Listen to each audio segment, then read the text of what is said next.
ሰላም እንዴት አላችሁ? የተወደዳችሁ በመላ ዓለም የምትገኙ የአማራ ብሮድካስት ሴንተር ተከታታዮች የኤቢሲ የአማራ ብሮድካስት ሴንተር ተከታታዮች እንደምን አላችሁ? ፕሮግራማችንን ይዘን ቀርበናል። ለተሰኞ እንግዲህ ቀጥታ ፕሮግራማችን ከዚህ ሰዓት ጀምሮ ወደ እናንተ መድረስ ይጀምራል። ዛሬም እንደተለመደው በርከት ያሉ ጉዳዮች አሉን። በአገዛዙ በኩል ከፍተኛ ውጥረት ነው የሚገኘው። ፋኖ ዓለም አቀፋዊ ሽፋን እያገኘ ነው የመጣው።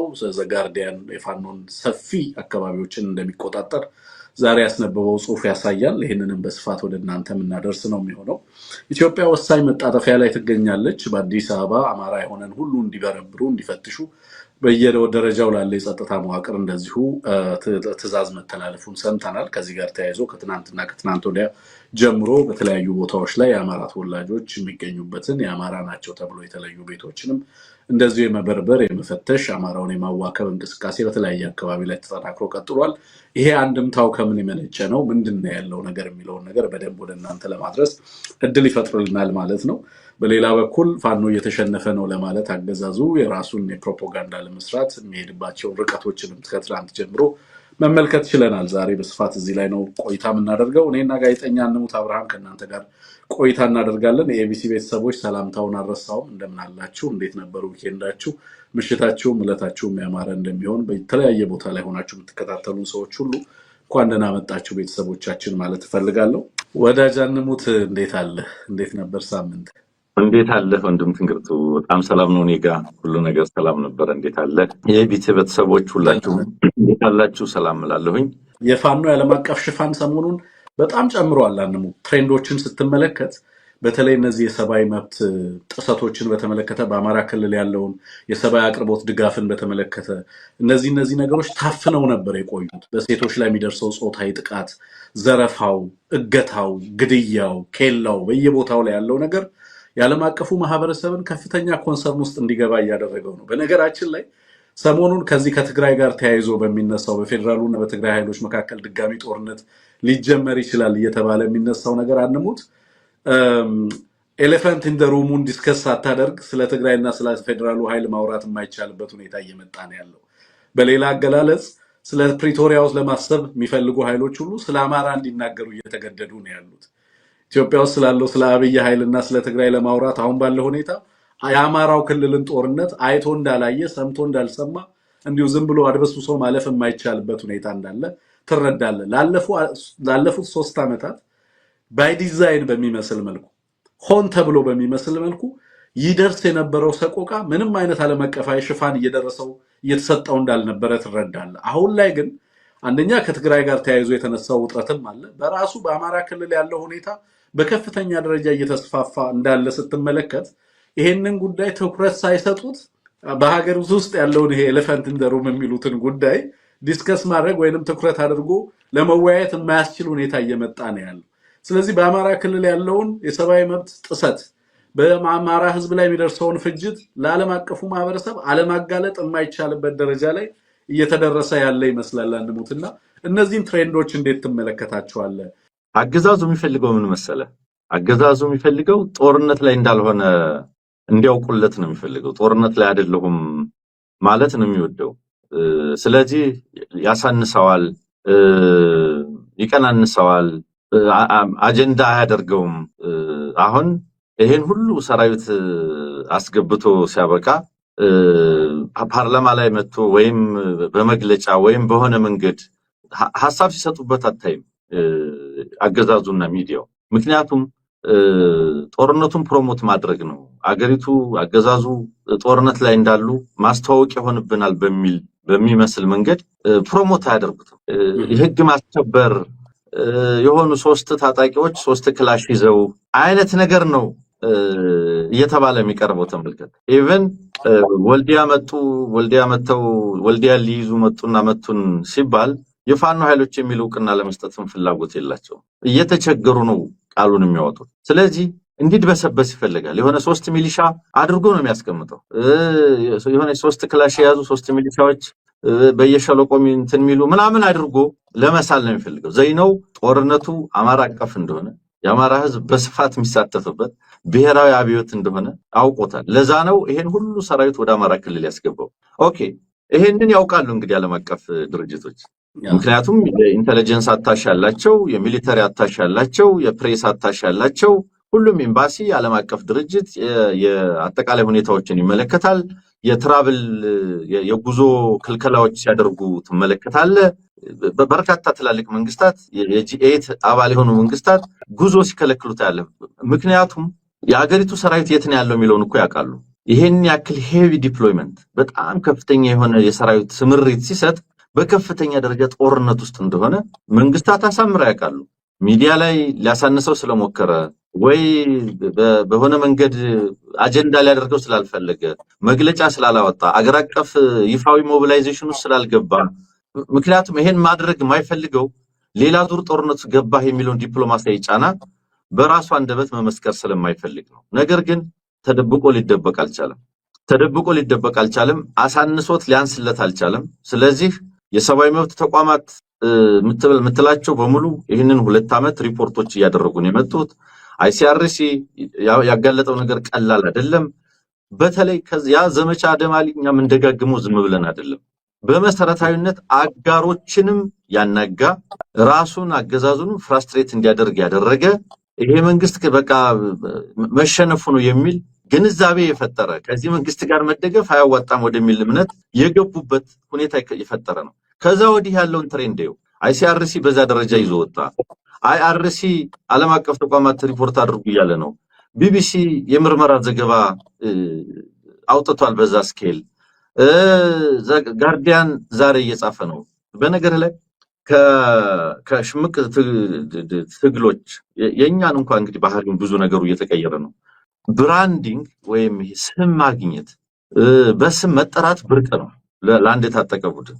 በተለይ በዓለም አቀፍ ሚዲያ፣ በተለይ በዓለም አቀፍ ድርጅቶች፣ በተለይ በትላልቅ መንግስታት ስም መጠራት ቀላል ነገር አይደለም። እሱን ለማግኘት ሲሉ እገሌ የሚል ስም እንዲሰጣቸው፣ ስማቸው እንዲታወቅ የብራንዲንግ ጉዳይ ስለሚያሳስባቸው ብዙ ጊዜ ሽብር እየፈጸሙ አንዳንድ ወንጀሎች እየፈጸሙ ኃላፊነት በመውሰድ ነው ስማቸውን የሚሸጡት። ፋኖ ግን በተወለደ ማግስት ኢሚዲየትሊ ነው ዓለም አቀፍ ዩኤን ኒውዮርክ የተባበሩት መንግስታት አዳራሽ የገባው። የዓለም ዲፕሎማቶች አፍ ውስጥ የገባው ኢሚዲየትሊ እንደተደራጀ እንደተሰባሰበ ነው። ከዛ በኋላ ምን አይነት ባህሪ ነው ያለው፣ ምን አይነት ስብስብ ነው፣ ምን አይነት ድርጅት ነው፣ የተለያየ አይነት ስያሜ በተለያየ ጊዜ እየተሰጠው ቆይቷል። አሁን ግን አንድ ነገር ቢያንስ ያውቃሉ። ይሄ ታጣቂ ኃይል ዝም ብሎ አብይ አህመድ እንደሚለው የሆነ ቦታ የተወሸቀ የሆነ ቡድን ሳይሆን ሰፊ ማህበራዊ መሰረት ያለው ህልውናውን ያስቀጠለ የዓለም ኤምባሲ ሁሉም እኮ ኤምባሲ በየቀኑ ይከታተላል፣ ዴቨሎፕመንት ይወስዳል፣ ኮሚኒኬት ያደርጋል የፋኖ አመራርን። ስለዚህ መረጃው አለው። የዓለም ሚዲያ አሁን አጀንዳ መሆኑ ግድ ነው። ስለዚህ የፋኖን ስም አለማንሳት አይቻልም። የፈረንጆቹ የተንታኞቹ የሚዲያዎቹ ጥያቄ ፋኖ አንድ ነው ወይንስ አንድ አይደለም፣ ፋክሽን አለ ወይንስ የለውም፣ ዲስኢንተግሬትድ ነው፣ እንደዚህ ነው፣ ፍራጃይል ነው ምናምን ነው ሲባል የነበረው ሚሊታሪ ስትሮንግ ኮምባታንት ፎርስ መሆኑን ግን አሁን መካድ በማይቻልበት ደረጃ እየተቀበሉትን ያሉት ለማለት ነው። ወንድም በጣም የሚገራርሙ ነገሮችን አንስተሃል። አንሞት በጣም ከፍተኛ ውጥረት ብልጽግና ውስጥ እንዳለ ነው አሁን ያለኝ መረጃ። ወደድም ተጠላም የአማራ ኃይሎች አንድ ወደሚሆኑበት ሁኔታና ሂደት ውስጥ ገብተዋል። ይሄ በጠላት ዘንድ ከፍተኛ ስጋት ፈጥሯል። ኦልሬዲ ወደ ስቴት አክተርነት ግራጁዌት እያደረጉ ነው ያሉት።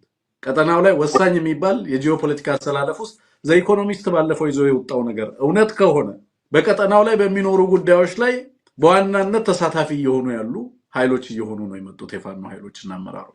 ቀጠናው ላይ ባሉ ጉዳዮች ማለት እንዳልከው ተጨባጭ መረጃ ይኖርም አይኖርም በተለያዩ ሀገራዊና ቀጠናዊ ጉዳዮችና የኃይል አሰላለፎች ውስጥ ፋኖን እንደ አንድ ማዕከላዊ ኃይል ሚዛን አስጠባቂ ኃይል እየተመለከቱ የመጡ ኃይሎች ካሉ ቀጠናው ላይ በእርግጥም ይኸውላችሁ አሁን ብልጽግናዎች ፋኖች ከኤርትራ መንግስት ጋር፣ ፋኖች ከአልቡርሃን ጋር፣ ከሱዳን ጋር፣ ከኤርትራ ከሌሎች ኃይሎች ጋር እንደዚህ ጥምረት እየፈጠሩ ነው ብለው ሲከሱ ብዙ ጊዜ ማለት ነው።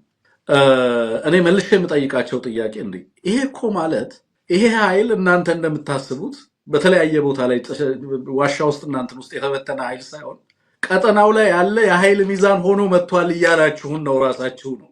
ስለዚህ ከነዚህ ኃይሎች ጋር መገናኘት ጀምሯል ማለት እናንተ ፌል ያደረጋችሁበትን ዲፕሎማሲ እሱ መስራት ጀምሯል ማለት ነው። ፋንክሽናል ዲፕሎማሲ መስራት ጀምሯል ማለት ነው። ስለዚህ ከዚህ በፊት እንደሚባለው ኢንሰርጀንት ሳይሆን አሁን ወደ ስቴት አክተርነት እያደገ ነው ያለው ማለት ነው።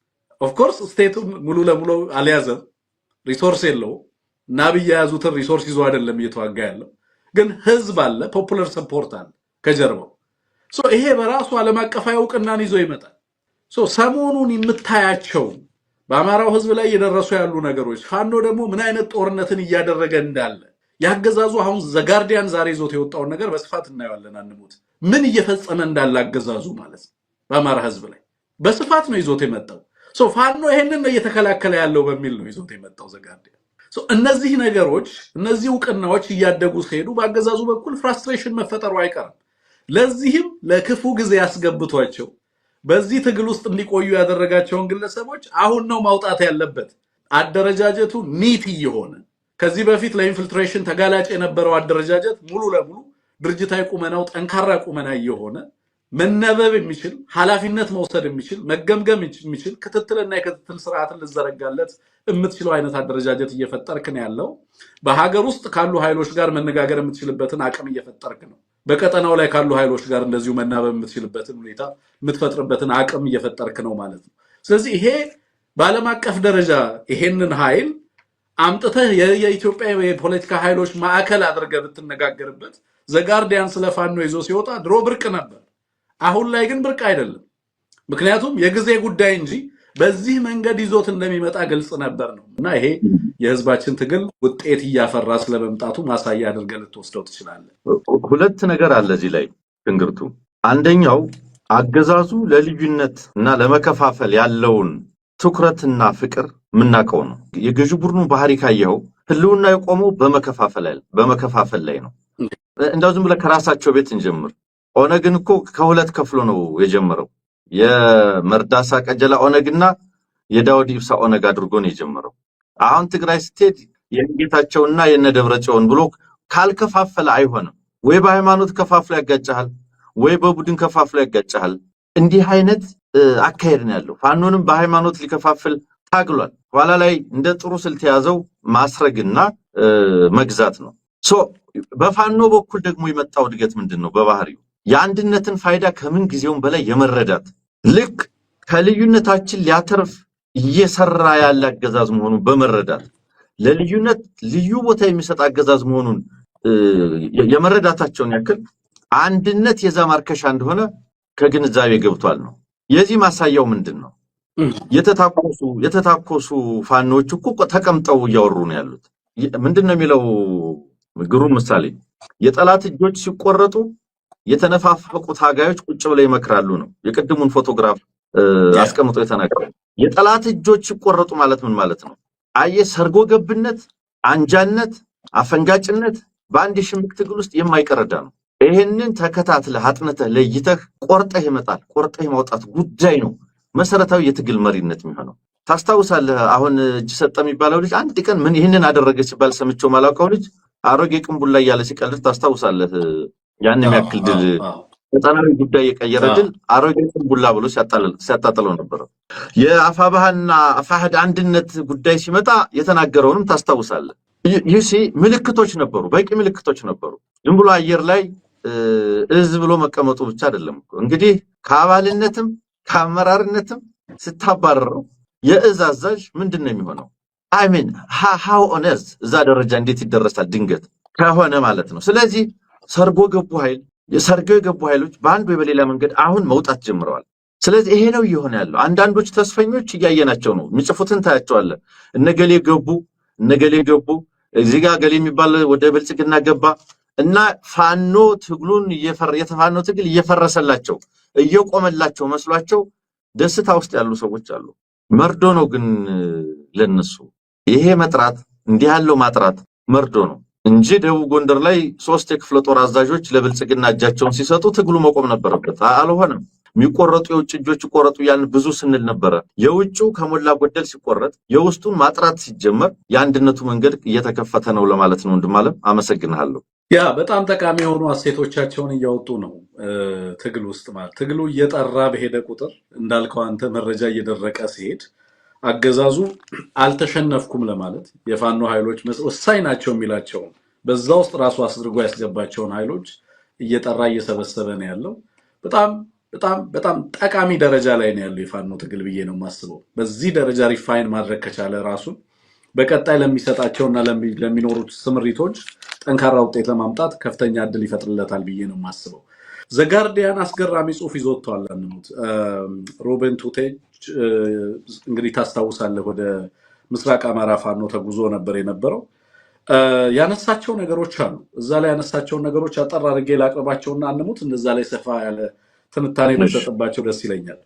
ምን በማለት ነው የሚጀምረው? የፋኖን ትግል ከዓለም አቀፉ ማህበረሰብ አብይ አህመድ ለመቁረጥ ከፍተኛ ጥረት አድርጎ እንደነበረ የቱቴንጅ ጽሁፍ እንደዛ ነው የሚለው። ከዓለም አቀፉ ማህበረሰብ ለመቁረጥ ከፍተኛ ጥረት አድርጎ እንደነበረ ያነሳል። የዓለም አቀፉ ማህበረሰብ ስለ ፋኖ እና ስለ ፋኖ እንቅስቃሴ ምንም መረጃ እንዳይኖረው ለማድረግ ተሰርቶ እንደነበረ ላለፉት 3 ዓመታት ፋኖን ከዓለም አቀፉ ማህበረሰብ ከቶፍ ለማድረግ የኢንተርኔት የኮሙኒኬሽን በርካታ ግንኙነቶች እንዳይኖሩ በአገዛዙ የተፈጸሙ ወንጀሎችም ለዓለም አቀፉ ማህበረሰብ እንዳይደርሱ ለማድረግ በሌላ በኩል የዲፕሎማሲ ቻናሎቹን በመጠቀም አንሙት ዲስኢንፎርም እያደረገ የዓለም አቀፉን ማህበረሰብ የፕሪቶሪያ ስምምነትን የመተግበር እንቅፋት ብዙ ጊዜ እንደምለው እኔ እነዚህ ኃይሎች ናቸው፣ እነሱ ላይ እርምጃ እየወሰድኩ ነው፣ በ6 ወር በ3 ወር በ4 ወር ይጨርሳለሁ እያለ የዓለም አቀፉን ማህበረሰብ ዲሲቭ ያደርግ እንደነበረ ያታልልበት እንደነበረ በተደጋጋሚ ያነሳነው ጉዳይ ነው። ግን ደግሞ ዘጋርዲያን ይሄንን በስፋት ይዞ ቀርቧል። ምንድነው የሚለው? ፋኖች አሁን ከፍተኛ የሆነውን የአማራ ክልል ይቆጣጠራሉ ነው የሚለው። ከፍተኛ የሆነ ቫዮለንት አርምድ ኢንሰርጀንሲ ከፕሪቶሪያ ስምምነት በኋላ በኢትዮጵያ ውስጥ በተለይ በአማራ ክልል እየተካሄደ እንዳለ፣ በዚህም ምክንያት በጦርነት እየተሸነፈ ያለው አገዛዝ በፌዴራል ኃይሎች በርካታ ወንጀሎችን ፈጽመዋል ነው የሚለው። ምንም ሌላ እንደውም አንሙት እዚህ ጋር ሶፍት ላንጉዌጅ አይደለም የሚጠቀመው ዘጋርዲያን። ሌላው በተለያዩ አካባቢዎች ላይ በተለይ ከፕሪቶሪያ ቀጥሎ በነገራችን ላይ አሁንም ያለው ትርክትን በተመለከተ በዓለም አቀፉ ማህበረሰብ የአማራ ክልሉ ሁኔታ በኢንተርናሽናል ኮሚኒቲ ውስጥ ከዛሬ ድረስ ዝም የተባለበት ምክንያት ከፕሪቶሪያ ስምምነትና አተገባበር ጋር ተያይዞ አገዛዙ የዓለም አቀፉን ማህበረሰብ ያታልል እንደነበረ ትረዳለህ። አንሙት የዘገባውን ቶን ስትመለከተው ለምን ይሄን ሁሉ ዓመት ከፕሪቶሪያ ስምምነት በኋላ በአማራው ላይ የሚደርሰውን ፍጅት ለምን የዓለም አቀፉ ማህበረሰብ አልተመለከተውም ብለህ ስትናገር አገዛዙ ይሰጥ የነበረው ምክንያት ይሄንን የፕሪቶሪያ ስምምነት የመተግበር አካል አድርጎ በአማራ ክልል የሚተገብረውን ጦርነት የዛ እንቅስቃሴ አካል አድርጎ ያቀርብላቸው እንደነበረ በዚህ ሪፖርት ላይ በስፋት የምትመለከተው ነው። የአማራ ክልልን በተመለከተ እንደዚሁ የአማራ ክልል ምንድነው የሚለው? የኢትዮጵያ የፖለቲካ የኢኮኖሚና የሃይማኖታዊ እንቅስቃሴዎች ሁሉ የልብ ትርታ የሆነ ክልል ነው የሚለው። በክልሉ እስከ 33 ሚሊዮን የሚጠጋ የአማራ ህዝብ እንደሚኖር በዛ ላይ ይጠቅሳል። ከዛ ጋር ተያይዞ በተለይ ደግሞ ከፕሪቶሪያ ስምምነት በኋላ እንዴት ጦርነት አገዛዙ በአማራ ህዝብ ላይ እና በአማራ ክልል ላይ እንደጫነ በስፋት የሚያነሳው ነው። በርካታ ህዝብ በንጹሃን ላይ አገዛዙ ግድያ መፈጸሙን ያጠቅሳል። ከዛ ባሻገር ግን ፋኖ ሰፊ ቀጠና መቆጣጠሩ በርካታ ስልጠና ማዕከላትን እንደተመለከተ ጸሐፊው በዚህ ጽሁፍ ላይ በስፋት ያነሳበት ሁኔታ አለ። በአጠቃላይ ግን እስከ 2.3 ሚሊዮን የሚጠጋ ህዝብ የአገልግሎት በተለይ አስቸኳይ ጊዜ ድጋፍ ይፈልጋል የሚል ነገር ያነሳበት ሁኔታ አለ። በርካታ አካባቢዎችን በተለይ የገጠሩን አካባቢ ፋኖ ተቆጣጥሮታል ነው የሚለው። እንደውም ዘጋርዲያን አስገራሚ የሆነው ነገር ምንድነው የሚለው? አንሙት መሰለ የአማራ ክልል ኦልተርኔቲቭሊ ኮንትሮልድ ባይ ፋኖ ኤንድ ፌደራል ፎርስስ ነው የሚለው።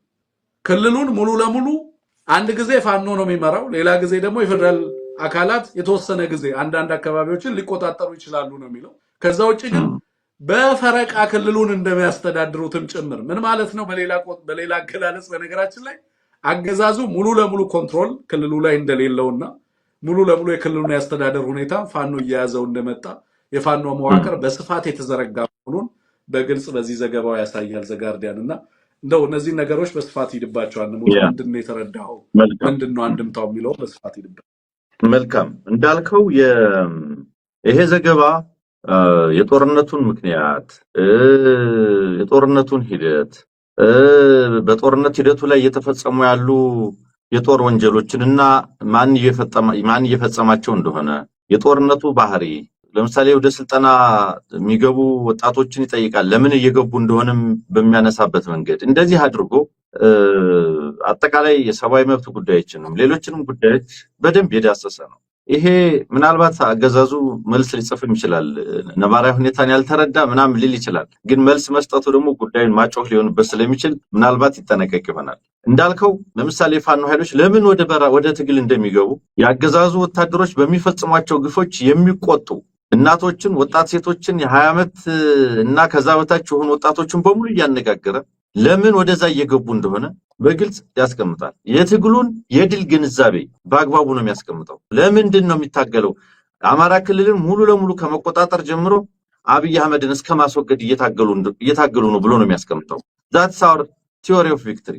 ድል ሲባል ይሄን ለምንድን ነው ሲባል ይሄን ለማድረግ ነው የምንታገለው ነው። የአማራ ክልል ሰፊው ገጠር በፋኖ ኃይሎች ስር ነው የሚለው፣ ቁጥጥር ስር ነው የሚለው። በሌላ ረገድ ደግሞ ስጠቅሰው እንደነበረው የአገዛዙን ወታደሮች ግፈኛነት ጥሩ አድርጎ አስቀምጦታል። አለመታገል አንችልም የሚሉበትን ምክንያት የአገዛዙ ሰራዊት ጓደኞቻቸውን ስለደፈረ፣ ከባድ መሳሪያ የተኮሰ ቤተዘመድ ስለገደለ፣ ስላወደመ አለመታገል አንችልም ብለው ወደ ስልጠና ማዕከል የገቡ ወጣቶችን ታሪክ ነው ይዞ የሚመጣው። እንደዚህ ያለ ቀጥተኛ ታሪክ ተሰርቶ ማያውቅ። ይሄ ግፍ አገዛዙ ጭራሽ ይቆዝሙልኛል አርፈው ይቀመጣሉ ብሎ ሲያስብ ዛት ፊውልስ ሎካል አንገር ቁጣን ቀስቅሷል በየአካባቢው። ስለዚህ እንዲህ መዘገቡ ያሳብደዋል። ለምን እንዲታወቅበት አይፈልግም፣ እንዲሰማበት አይፈልግም። ሰላማዊ ሰልፎችን የሚጠላቸው ለዚህ ነው። በተለይ እዚህ ጽሑፍ ላይ አንድ መታረም የሚችለው ነገር መስተካከል የሚገባው ለምሳሌ ፋኖቹን የተበተኑ ፍራግመንትድ የሆኑ ዊዛውት ክሊር ሃይራርኪ ያሉ አድርጎ ይመለከታቸዋል። እንደሱ አይደለም። አሁን የትም ቀጠና ቢሄድ ሃይራርኪው ግልጽ ነው። አሁን ቢያንስ እንደ ድሮ ያኔ ገና የዛሬ 2 ዓመት እንደነበረው በየምናምኑ የተበተነ አይደለም። አሁን እኮ ቢያንስ 2 ድርጅት ነው ያለው። መሪዎቹም ይታወቃሉ፣ መዋቅሩም ይታወቃል። ኦኬ ይሄ ጽሑፍ እሱን ነገር በደንብ ወይም እስከዛሬ በተለምዶ ፋኖ ሲገለጽበት የነበረው ናሬቲቭ የእሱ ተጽዕኖ ሊሆን ይችላል። አንድ የሆነ ሰውዬ ማየት ጉጉት ሊሆን ይችላል እንጂ በሴንትራል ኮማንድ መመራት እኮ የብዙ ሽሙቆች የኮሌክቲቭ ሊደርሺፕ መገለጫ ተደርጎ ሲታይ የነበረ ነው። ዞሮ ዞሮ ግን አሁንም ፋኖ ወደ አንድ ድርጅት እና ወደ አንድ ሊደርሺፕ ወደ አንድ መዋቅር መምጣት ይፈልጋል፣ መምጣትም አለበት። ይሄንን አንድነታችንን በማሳየት በመፍጠር ነው ዓለም አቀፍ ትርክቱንም እንቀይረው። አንዳንዱ ዲፕሎማሲያዊ እይታ፣ ዲፕሎማሲያዊ አቀራረብ የሚዘገየው ሴንተርድ ባለመሆኑ ነው፣ ማዕከላዊ ባለመሆኑ ነው። አንድ ድርጅት ከሆነ የሚታወቅ መሪዎች አንድ መዋቅር ከመጣ በውጭም ተመሳሳይ አንድ መዋቅር ከመጣ 40 ማህበር 40 ደብዳቤ 40 ፔቲሽን ከመጻፍ የሚቆጠብበት አይነት መዋቅር ከመጣ አይ ቲንክ ዲፕሎማሲያዊ አቀራረቡና ምልከታው ይለወጣል ለማለት ነው ትንግርቱ። ያ አንሙት ይሄ ማዕከላዊነት ያልከው በተለይ ፍራግሜንቴሽኑን በተመለከተ ያነሳው ነገር አለ። በጣም በተደጋጋሚ ስለተነገረ በነገራችን ላይ በበርካታ ኃይሎች ፋኖን በተመለከተ የሚነገረው ዲፕሎማሲያዊ ቋንቋ ላይ ብዙ ጊዜ አብሮ ተጨምሮ የሚመጣው ያልተማከለ አደረጃጀት እንዳለው የሚነሳው ነገር ነው። ብዙዎቹ ከፋኖ ጋር በቀጥታ ለመነጋገር እንደተባለው ለምሳሌ በጣም በሚያስገርም ሁኔታ እኮ ነው በነገራችን ላይ ቱቴንጅ ያነሳው ይሄንን ጽሑፍ አንሙት አይተህ ከሆነ አንደኛ ሄዶ የተመለከተው ምስራቅ አማራ ቀጠና ነው። ሌላውን የፋኖ ቀጠና ደግሞ አክሰስ ኖሮት ቢገባ ደግሞ ይሄ ኃይል ምን አይነት ኃይል እንደሆነ ትገነዘባለህ እኮ አንሙት። 11 እዝ ሲደመር የትግራይ ፒስ ፎርስን ያሰማራ ኃይል ከምን አይነት ቫስት ኃይል ጋር እየታገለ እንዳለ አገዛዙ እኮ ትገነዘባለህ። በዚህ ደረጃ ትግል የሚያደርግ ከሆነ ይሄንን ያህል ሰፊ ነፃ ቀጠና ከያዘ ዲሲፕሊንድ ያልሆነ አርሚ ቢሆን ኖሮ ይሄንን ሁሉ ቁጥር ይዞ ስንት አይነት ትርምስ ልናይ እንችል ነበር። አንሙት ዲስኦርጋናይዝድ ነው እነሱ እንደሚሉት። በእርግጥም እንደዛ አይነት የሰንሰለት የሌለው ቢሆን ኖሮ በዚህ ደረጃ ውጤታማ የሆነ ኦርጋናይዝድ የሆነ ኃይል ሆኖ መምጣት ይችል ነበር ወይ? አይደለም። ግን ረጅም ጊዜ ከአማራ ስልጠና ከአማራ ትግል ጋር ተያይዞ አብሮ የሚመጡ የተዛቡ ትርክቶች አሉ። አንደኛው ጠንካራ ማዕከላዊነት ያለው ኃይል አይፈጥርም አማራ የሚል የተዛባ ግምገማ አለ። በተለይ በኢትዮጵያ ፖለቲካ ውስጥ በስፋት የነበረ የአማራው ኃይል ከመጣም ግለሰባዊነት ላይ ተንጠለጠለ፣ መዋቅርና ድርጅታዊ አሰራር ላይ ያልተንጠለጠለ እንዲሆን ከመፈለግም ጭምር ማለት ነው። ይሄ ባይዘወይ ኢንተርናሽናሊ የፋኖን ኮዝ አድቮኬት እያደረገ ወይንም ፕሮሞት እያደረገ ነው ያለው ዘጋርዲያን። ይሄ እውቅና እየመጣ ነው ሲባል ደግሞ በእነ አብይ አህመድ በኩል መራወጥ መጣ። ያስገቧቸውን አሴቶች ከፋኖ ውስጥ አውጥተው ይሄው ይዘን መተናል፣ ፋኖች እየተዳከሙ ነው፣ እጅ እየሰጡን ነው፣ እናንተ በሌላ በኩል እውቅና ልትሰጧቸው ትንደፈደፋላችሁ፣ እኛ ደግሞ ይሄው እጅ እየሰጡን ያሉት እያሸነፍን ነው የሚል ነገር ለማምጣት ከፍተኛ ርብርብ እየተደረገ እንዳለ መታወቅ መቻል አለበት። የፋኖ አንድነት ሂደት በእርግጠኝነት ቀጠናዊም ዓለም አቀፋዊ ማስተላለፍን ሊቀይር የሚችልበት እድል እየሰፋ እንደመጣ ግልጽ ነው። ለነበረን ቆይታ እጅግ አድርጌ ነው የማመሰግነው። አንሙት ዛሬ ብዙ ሰው ስቲከር አልገዛንም። ምን ያህልም ሰው ሰብስክራይብ እንዳደረገ አላወቅኩኝም። አዲስ ሆናችሁ ሰዎች እባካችሁ ሰብስክራይብ አድርጉ። በየዕለቱ መረጃ ወደ እናንተ እንድናደርስ ስለምናገለግላችሁ ለእኛ ደግሞ ትልቁ ድጋፋችሁ ሰብስክራይብ በማድረግ ፕሮግራማችን ተደራሽ እንዲሆን ማድረግ ነው። እሱን እንድታደርጉልን ኤቢሲን ብታግዙባቸው አማራጮች አሉ። በዜል ብታግዙ ደስ ይለናል። የዜል ቁጥራችን አለ ከስር እየሄደ ነው፣ ትመለከቱታላችሁ።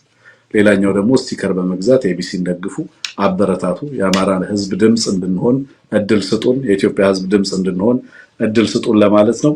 በጣም ነው የምናመሰግነው። ጤና ይስጥልኝ። አውቃለሁ መራር ነው መራብ መጠማት፣ አውቃለሁ መራር ነው መራብ መጠማት፣ ወስዶ አይጸናም እንጂ እንደ መተካት።